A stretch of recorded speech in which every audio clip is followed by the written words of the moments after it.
Assalamualaikum warahmatullahi wabarakatuh. Perkenalkan, nama saya Raffi Andas Zaidan Basyarun. Saya dari kelompok 4. Di kelompok ini saya memiliki 3 teman saya. Yang pertama itu ada Devi Anissa dengan NPM 211031070012. Dan yang kedua itu ada Fatriza dengan NPM 211063107016. Dan yang terakhir itu saya sendiri, Raffi Andas Zaidan Basyarun dengan NPM 211061070033. Saya dari kelas 2A. Saya akan mempresentasikan materi tentang perkembangan manusia humanistis. Prinsip belajar yang humanistik menurut Carl Kroeger yaitu yang pertama ada hasrat untuk belajar.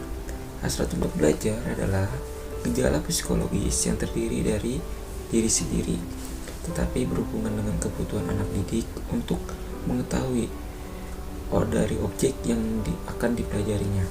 Kebutuhan itulah yang menjadi besar aktivitas anak didik dalam belajar.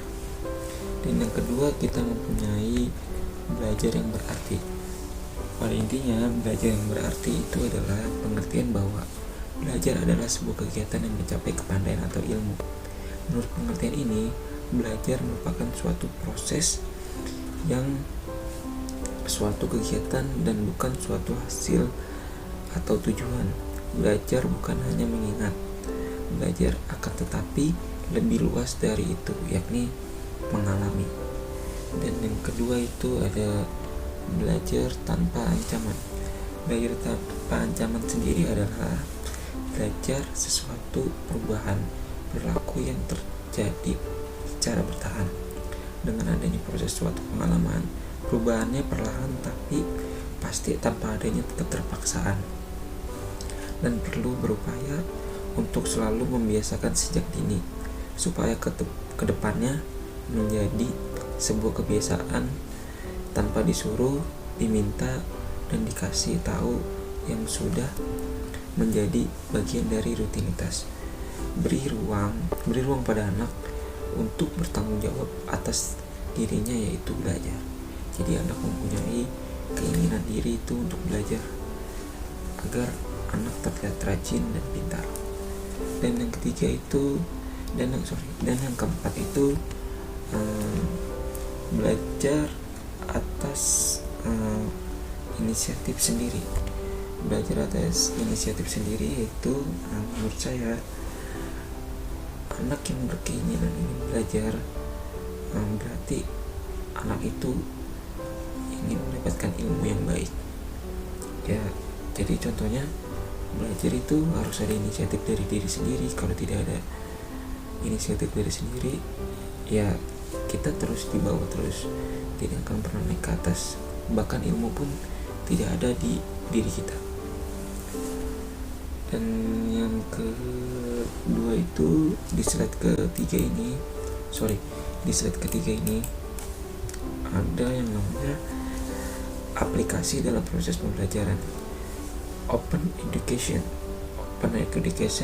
atau pendidikan terbuka.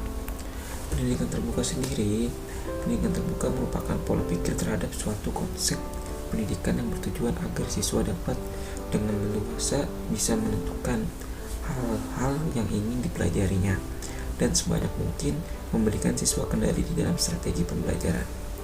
Dan yang kedua itu ada cooperative learning atau belajar komparatif, atau bisa disebut kooperatif. Kooperatif tidak hanya ada dalam polisi ya, di pembelajaran, di pendidikan pun juga ada kooperatif.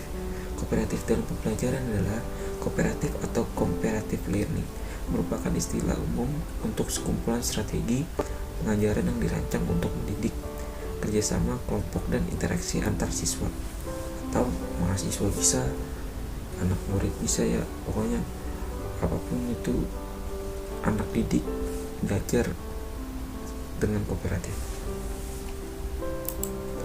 Dan di slide keempat itu ada learning atau pembelajaran mandiri. Pembelajaran mandiri tersendiri itu belajar secara sendiri, tanpa adanya sangkut pautnya dengan orang tua, tanpa adanya dibantu oleh kakak atau ayah atau ibu atau semua pun. Jadi kita tergantung pada guru. Jadi pembelajaran mandiri itu sangat baik buat diri dan mental kita. Dan yang kedua itu ada student centered learning atau belajar yang terpusat pada siswa. Belajar yang terpusat pada siswa adalah proses cara perbuatan menjadikan siswa yang aktif belajar dengan mempertimbangkan karakteristik pada diri siswa yang akan belajar. Karakteristik setiap siswa digunakan sebagai dasar dalam perancangan proses pembelajaran, pelaksanaan pembelajaran, dan penilaian pembelajaran. Kesimpulannya adalah humanistik sangat relevan dengan dunia pendidikan karena aliran ini selalu mendorong peningkatan kualitas diri manusia melalui penghargaannya terhadap potensi-potensi positif yang ada pada setiap insan atau manusia, sering dengan perubahan dan tuntutan zaman. Proses pendidikan pun senantiasa berubah dengan adanya perubahan dalam strategi pendidikan dari waktu ke waktu. Humanistik memberikan arahan yang signifikan dalam capaian belajar. Okay, thank you for your attention. See you again. Terima kasih. Assalamualaikum warahmatullahi wabarakatuh.